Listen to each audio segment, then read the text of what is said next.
Hello， 大家好，我是议员，今天是要分享亚瑟、阿卡琉斯还有江汉站的报告。但是在说报告之前呢，先跟各位注明强调这几点。首先就是我的装备是用这一套装备，不管是哪一个统帅作为主将的时候，我都是用这一套。相信多数玩家都是可以完成这一套的，甚至比我这一套还要更好。至于军器方面，我并不是使用三线阵，因为我没有蝴蝶针刺，所以我是用回拱形阵，然后拥有的专属铭文就是这两个，包括部队获得 5% 的技能伤害抗性，另外一个就是 3.5% 的普通攻击伤害增幅。那其他的提升你们可以从这里看到。再来，我的王国是 CD 主王国，基本上我们在半天就已经结束了战斗，并且在一个阵营里面是拥有10个王国的。所以如果你们是讲我想要先锋王国的报告，你想要 AB 主王国的报告，可能会有所差异。最后也是最重要的一点，就是我的江汉站并没有觉醒，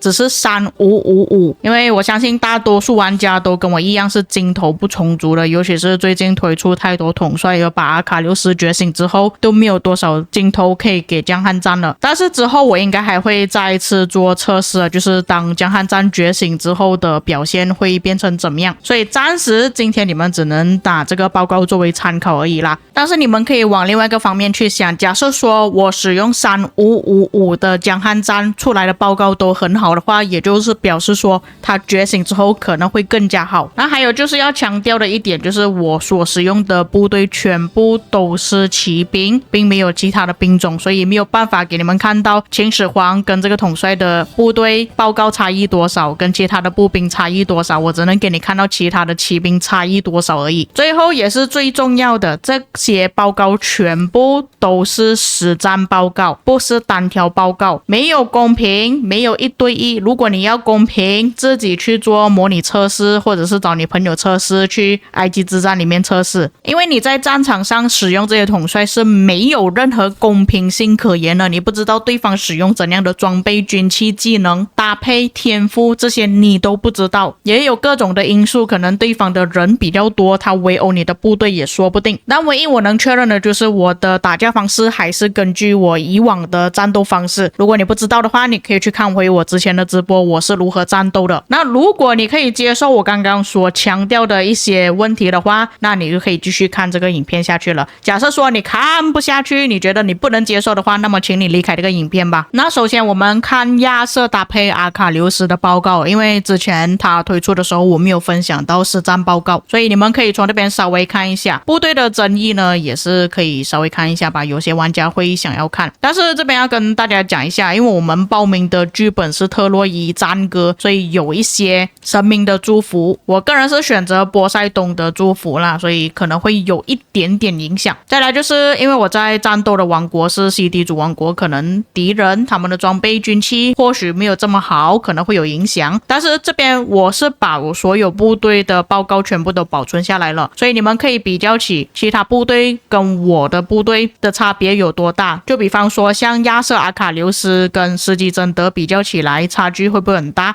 可以看到亚瑟搭配阿卡琉斯拿到的击杀会比较多，但是重伤也会稍微比较多一点。然后查士丁尼的报告就真的不好看了，所以你们不要用查士丁尼搭配里程碑。项羽搭配贝利的话也是 OK， 但是他获得的击杀没有这么多。霍去病、威廉的报告还可以，但是拿到的重伤也会比较多，甚至是比亚瑟、阿卡琉斯还要更多的。所以这边就是第一批的报告，第二批的报告就是要从这边开始看起。这里你们可以稍微看一下比较。我记得在这个时候我的部队是被敌人围着打的，那当然我也是会分享出来了，我不会只是分享好的报告而已。你们就可以看到当我的部队被打的时候出来的报告表现是怎么样的，拿到的击杀重伤比哪一个会比较多一点。最后就是这个亚瑟搭配阿卡琉斯的报告，可以看到在这么多的部队里面存活下来比较多的部队，然后拿到的击杀比例比较多的的就是亚瑟阿卡琉斯，也就是说，在我这么多的骑兵部队里面，他不是第一个被锁定的目标，这个也是让我感到蛮惊讶的。比较多玩家还是想要打一些比较脆皮啊，看起来比较弱的统帅，像我的项羽就是第一个死掉的，然后接着就是查士丁尼搭配里程柜，这个原因我知道，因为这个搭配起来其实走得很慢。亚瑟搭配阿卡琉斯的那个速度，移动速度其实还蛮好的，比较顺手去操作。接下来第3批部队，那这里可以看到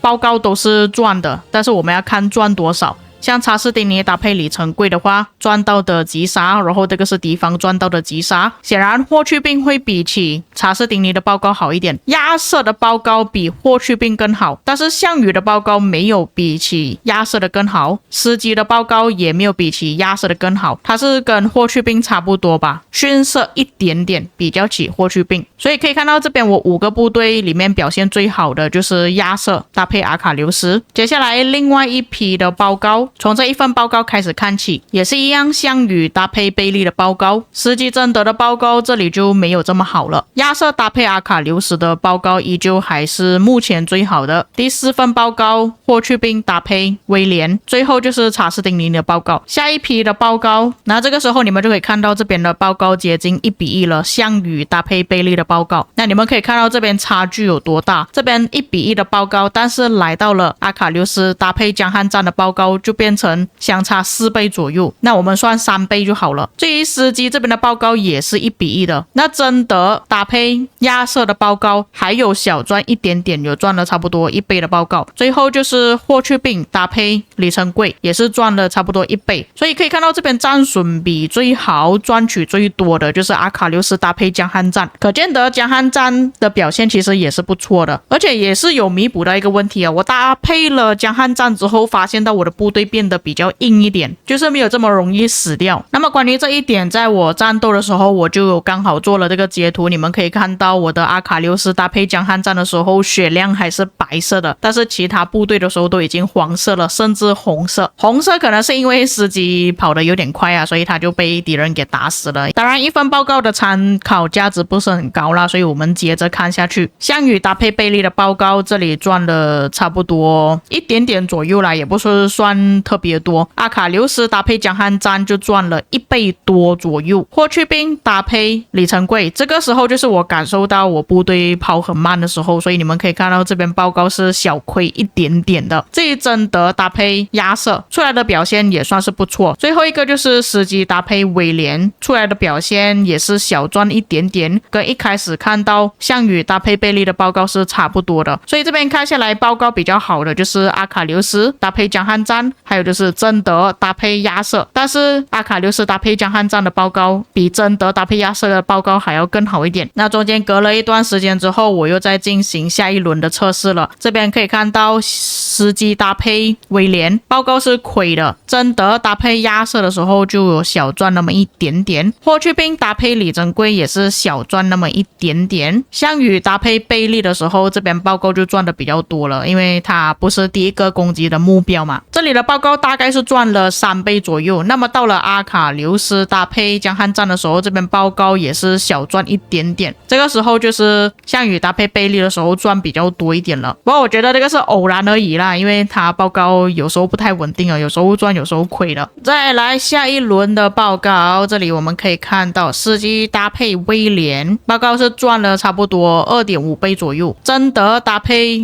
亚瑟的时候，这边就小亏一点点了。阿卡琉斯搭配江汉战赚了差不多2倍左右。霍去病搭配李成规小赚一点点。最后项羽搭配贝利也是小赚一点，但是你们可以看到赚的并不是很多。击杀赚最多的话，依旧还是阿卡琉斯的部队算是比较多的吧。另外一个就是司机的部队。再来另外一批的报告，这里霍去病搭配李成规就小亏一点点，阿卡琉斯搭配江汉战这边就赚了差不多5倍，司机搭配威廉赚了差不多 3.5 倍左右吧。项羽贝利也是赚了差不多 1.5 倍左右。贞德搭配亚瑟差不多4倍左右。算下来还是阿卡琉斯搭配江汉战的报告赚的比较多，而且你们可以对比其他搭配的时候拿到的击杀数都没有比起这个队伍还要更多。那最后一批用阿卡琉斯搭配江汉站的报告可以做一下比较，你们可以看到这边项羽搭配贝利的时候就很惨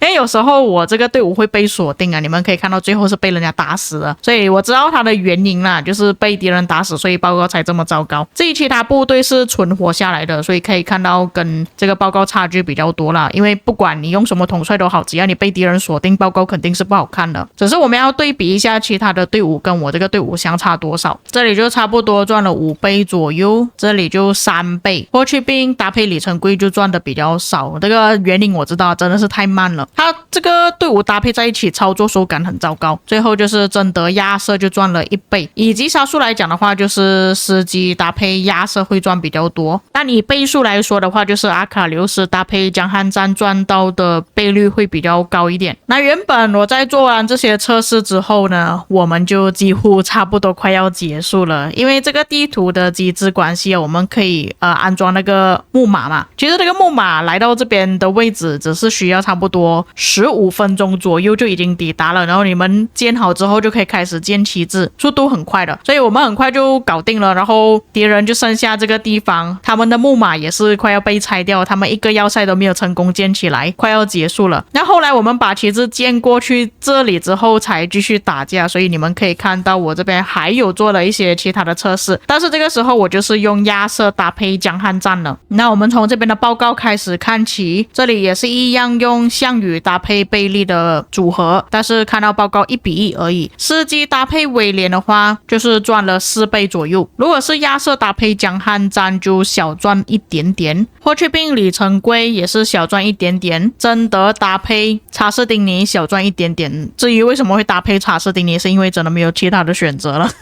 所以可以看到这边报告最好的居然是司机搭配威廉，而不是亚瑟搭配江汉站。当然也有可能发生一些意外啦。那我们接着看下去，其他的报告的话，我记得这个报告是被敌人打的，那我们可以稍微看一下这里的组合。我是使用霍去病搭配李成桂，然后显然这边报告不是很好啦，但是亏也没有到亏到特别多。至于亚瑟搭配江汉站的话就亏了1倍亏的还挺多的。这个队伍就是用项羽搭配贝利，这个亏更多，亏了3倍。贞德搭配查士丁尼亏了1:1，最后就是司机搭配威廉反而是赚了一点点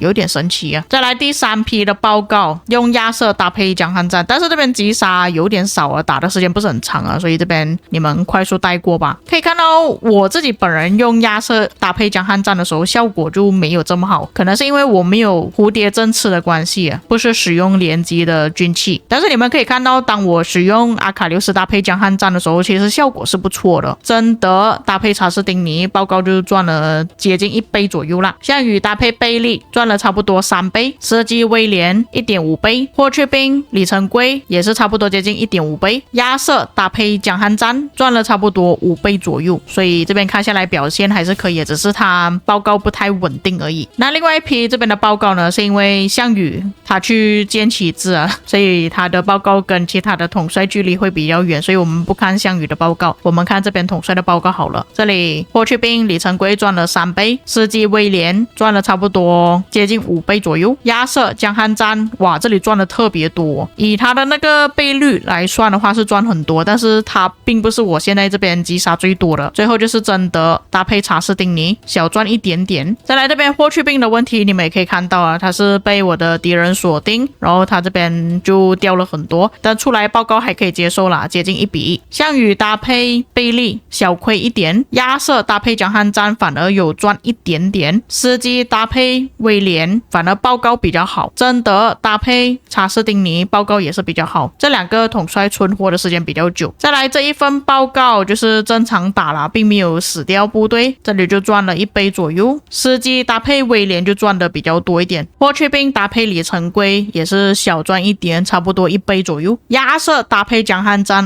这里就差距很多了，赚了差不多3.5倍吧，我们算。最后就是项羽的报告，所以看下来其实江汉站还是不错的啦，只是我个人觉得体验下来之后用阿卡琉斯搭配江汉站会比较合适一点。搭搭配亚瑟反而没有这么好。而且你们刚刚看我分享的报告，其实表现都还算是不错的嘛。但是各位要记得一个重点，我的江汉战是还没有觉醒的。假设说觉醒了之后，可能表现的会更好，因为它伤害提升会更多，争议也会提升的比较高，从原本的5%变到10%。更何况我现在没有这么高的伤害，我只有2000的伤害，3%的生命跟防御力提升而已。所以江汉战值不值得去觉醒？你在觉醒之前，最好先拥有阿卡琉斯或者是亚瑟，之后你才去考虑要不要去培养江汉战。至于原因，我在之前的影片也是有跟大家讲过了，他是单体统帅，并且爆发不算是特别多，并且他是连级统帅。假设你在没有亚瑟跟阿卡琉斯的情况下，你可以搭配的统帅也就只有技能伤害的骑兵统帅，否则就只有阿提拉。但你搭配阿提拉的话，也是单体搭配单体而已，否则就是贝特朗。但是我相信没有多少玩家是拥有贝特朗了，而且贝特朗的表现并不是很好。所以如果你们是已经拥有了亚瑟跟阿卡琉斯的话，可以去培养江汉战。当然这个是看你要组多少个骑兵队伍。假设说你是要2个连级伤害的队伍搭配，就像我之前所说的，或许你就用亚瑟搭配大卫、斯师、阿卡琉斯搭配江汉战，又或者是你用亚瑟搭配其他的技能伤害统帅，就比方说霍去病、贞德也可以，就变成2队了。但如果你只是需要一个部队的话，那你就用亚瑟搭配阿卡琉斯就行了，不需要去培养江汉战。但只要你的部队是有超过2队以上的话，你就需要去考虑一下要不要使用江汉战了。除非是说你不是用2队连级统帅，你是1队技能伤害统帅加配另外1队连级伤害统帅，这样你就可以继续使用亚瑟搭配阿卡琉斯，另外一个部队可能就是用霍去病搭配贞德。但是你使用3队的话，那你就肯定是需要去培养江汉战了。那最后总结，个人体验下来，江汉战它是一个属于比较偏硬一点的统帅，毕竟它有回血，然后它也有生命跟防御力提升，就是它的爆发比较少一点。在没有其他连级统帅的情况下，就不要去培养。但我不能保证江汉战能够使用的时间会到很长，有可能它暂时可以使用，下一次推出新的骑兵的时候有可能会被替代掉。但目前你的镜头不冲突的情况下，可以先暂时不要去培养江汉战，可以继续使用亚瑟搭配阿卡琉斯，这个是没有问题的。那么以上就是本期内容，再一次强调，我这个影片仅供大家参考。如果你还是不满意，你们可以自己做测试，不然去看其他主播的测试。因为昨天凌晨3点开了关卡，结果我打到天亮，完全没有睡觉，9点去上班，上班回来就马上做了这个影片，我是真的很累了啦，所以大概率应该也是没有什么时间去看你们的评论了。我做完这个影片我就要去睡觉了。至于各位在看了这个影片之后有什么想法，有些遗漏错误的地方，可以在评论区帮我补充。我们下个影片再见。